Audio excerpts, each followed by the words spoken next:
प्रथिनाचं महत्त्व यावरील स्पोकन ट्युटोरियलमध्ये आपलं स्वागत आहे. या ट्युटोरियलमध्ये आपण शिकणार आहेत आपल्या शरीरासाठी प्रथिनाचं फायदं, त्याच्या कमीपणाचे परिणाम, वेगवेगळ्या वयोगटातील आवश्यकता, अन्न स्रोत. प्रथिने हा आपल्या शरीरासाठी आवश्यक असणारा मॅक्रोन्यूट्रिएंट आहे.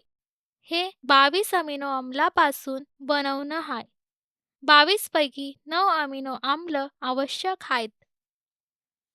हे आपल्या शरीरामधून बनवलं नाही म्हणूनच ते अन्नातून घेतात. राहिलेलं 13 शरीरामधून बनवलं आहेत.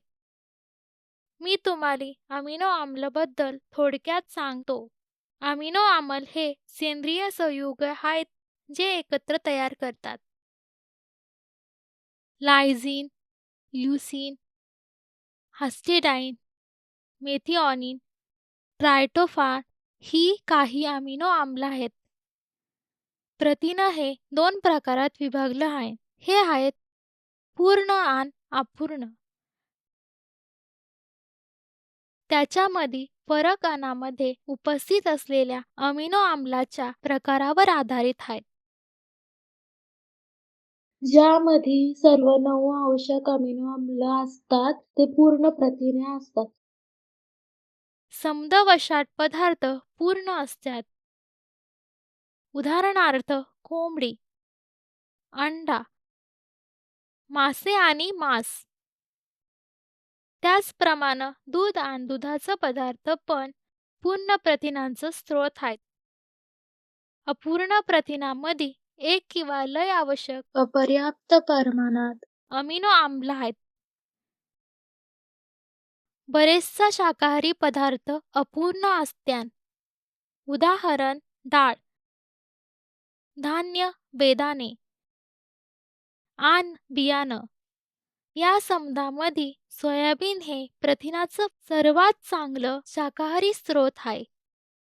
स्नायूच्या ऊतींची वाढ, दुरुस्त आणि सांभाळ हे प्रथिनाचं फायदे आहेत.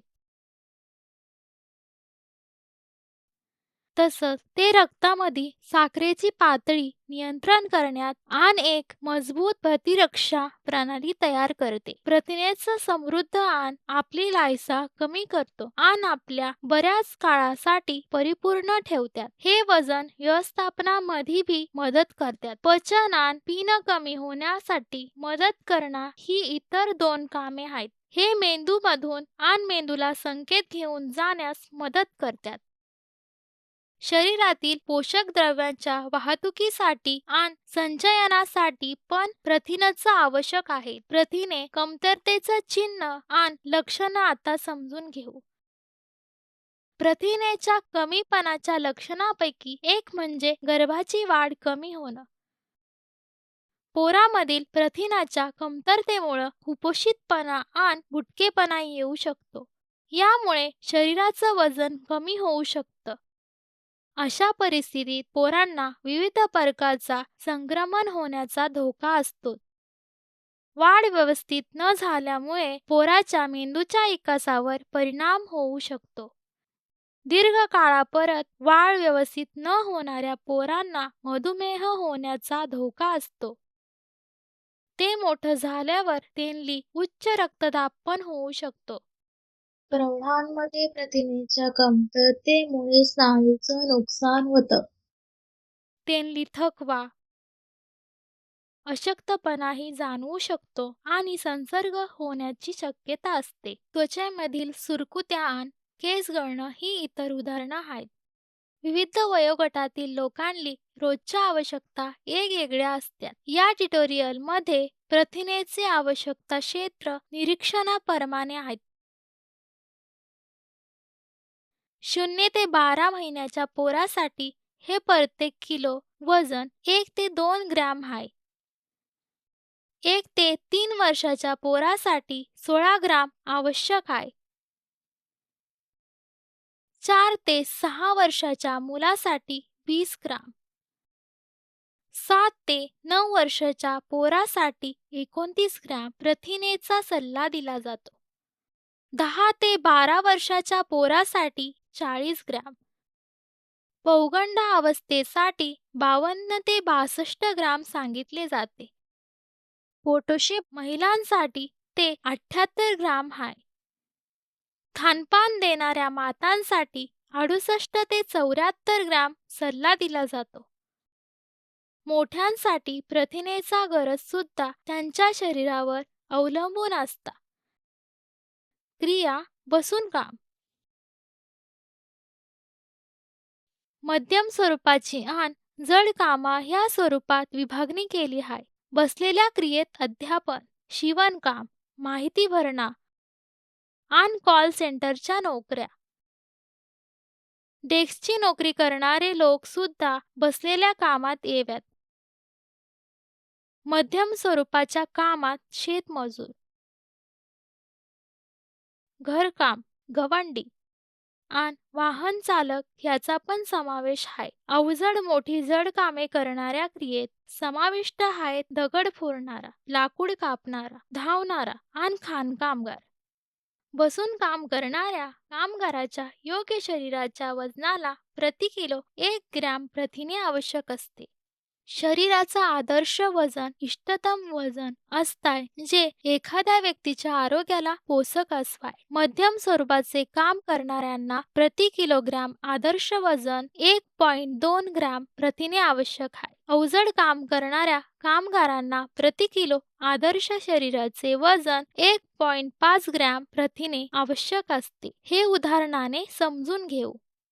55 किलोग्रॅम मध्यम स्वरूपाचे काम करणाऱ्या महिलांच्या प्रथिनेची आवश्यकता 66 ग्रॅम असेल. जर तीच बाई अवजड काम करत असेल तर तिला 82 ग्रॅमची आवश्यकता असते. आपल्या रोजच्या आहारामध्ये प्रथिनेनं अन्नाचा समावेश करण्याचा सल्ला दिला जातो. असा पदार्थ वयाच्या 6व्या महिन्यापासून द्यावा. काही अन्न पदार्थाच्या प्रथिनांनी साहित्यावर एक नजर टाकूया. एक पूर्ण अंड्यात अंदाजे 7 ग्रॅम प्रथिनं असतात. 100 ग्रॅम हाडा नसलेल्या कोंबडीमध्ये अंदाजे 19 ग्रॅम प्रथिनं असतात. त्याचप्रमाणे 100 ग्रॅम माशामध्ये अंदाजे 20 ग्रॅम असतात.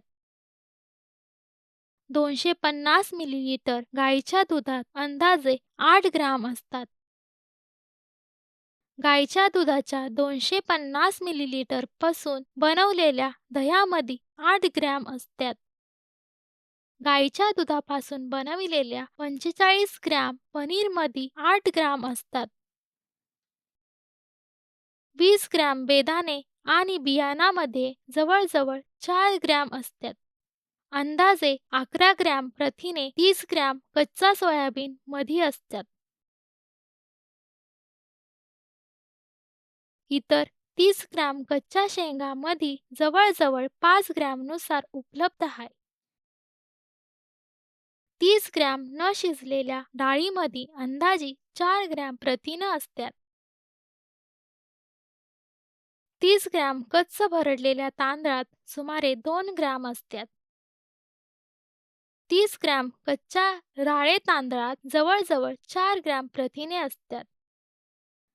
30 ग्रॅम गव्हाच्या पिठाच्या एक चपातीमध्ये 3 ग्रॅम प्रथिने असतात. ज्वारी आणि बाजरीच्या भाकरीमध्ये साधारणपणे 3 ग्रॅम प्रथिने असतात. एका मिस्सी भाकरीमध्ये 4 ग्रॅम प्रथिनं असतात. हरभऱ्याचा पीठ आणि गव्हाचा पीठ समान प्रमाणात मिसळून ही भाकर तयार केली आहे. मांसाहारी पदार्थातील प्रथिने ह्या शाकाहारी पदार्थापेक्षा चांगल्या शोषल्या जातात. कारण मांसाहारी पदार्थामध्ये पूर्ण प्रथिने असतात. पूर्ण प्रथिनामध्ये सर्व सगळ्या आवश्यक अमिनो आम्ल असतात. अशा प्रकारे शाकाहारी पदार्थापेक्षा मांसाहारातील प्रथिनेची गुणवत्ता जास्त चांगली आहे. प्रथिनाचं गुणवत्ता DIAAS पद्धतीने तपासली जाते. DIAAS म्हणजे डायजेस्टिबल इंडिस्पेन्सेबल अमिनो ॲसिड स्कोर. हे आहारातील पचण्यायोग्य अमिनो आम्ल आणि आवश्यक अमिनो आम्ल यांचे गुणोत्तर आहे.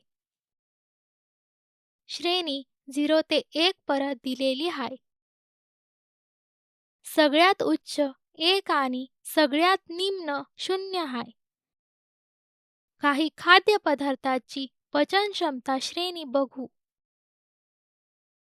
अंड्यामध्ये 1.18 पचनक्षमता श्रेणी आहे. सगळ्या दुधात 1.32 आहे. मटारमध्ये 0.64 आहे. तर चण्यामध्ये 0.66 आहे. शिजलेल्या तांदळात 0.59 आहे. गव्हात 0.43 आहे. भाजलेल्या शेंगदाण्यामध्ये देखील 0.43 श्रेणी आहे. आधी चर्चा केल्याप्रमाणे शाकाहारी स्त्रोत अपूर्ण प्रथिने आहेत. धान्यांमध्ये लायझिन कमी असते आणि डाळीमध्ये मेथेओनिन कमी असते. त्या एकत्र खाल्ल्यामुळं अमिनो आम्लाच्या अपुरेपणाची भरपाई होईल.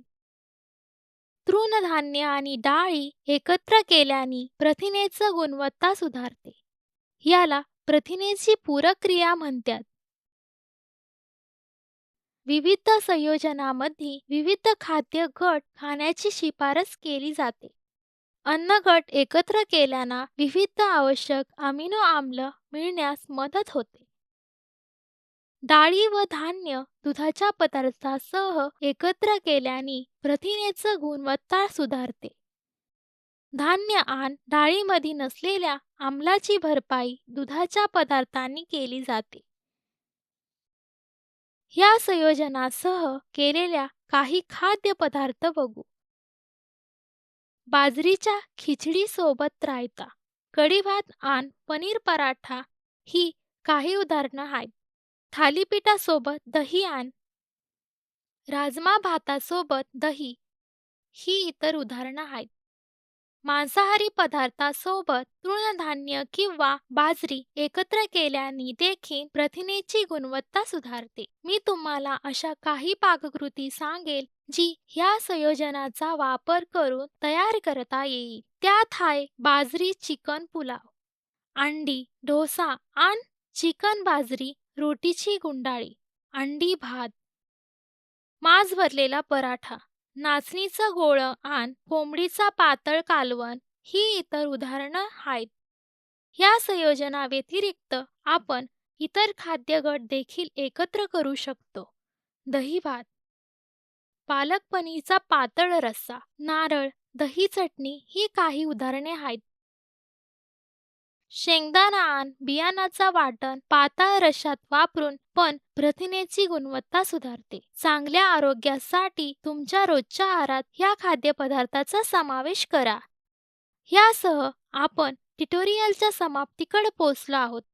सहभागासाठी धन्यवाद.